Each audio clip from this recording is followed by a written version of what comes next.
নমস্কার, গপু কানুর সংসারে। ভিডিওটি অনেক দিন আগে শ্যুট করা, দোলের দিন, হোলির দিনকে। সকাল থেকে পুরো ভিডিও শ্যুট করা যায়নি, করতে পারিনি, কেন আমি খুব অসুস্থ ছিলাম। সকালবেলা পঞ্চামৃত দিয়ে আমি আমার গপু কানুকে স্নান করিয়ে দিয়েছিলাম।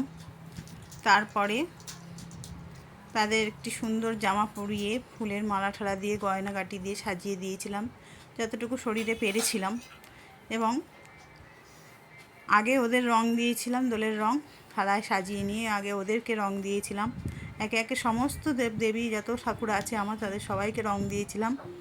দিয়ে কর্তামশাই একটু মিষ্টি এনে দিয়েছিল, আমিত্তি আর মিষ্টি, তাই দিয়ে গপু কানুকে পুজো দিলাম। আমি সকালবেলাটা উঠেই পুজো দিয়ে দিলাম স্নান টান করে, কেন আমি দীর্ঘ প্রায় 1-1.5 মাস টাইফয়েডে ভুগেছি এবং টাইফয়েড থেকে আবার বর্তমানে জন্ডিসে ভুগছি। তবুও তার মধ্যে একটু শরীরটা ভালো বলে ভিডিওটি এখন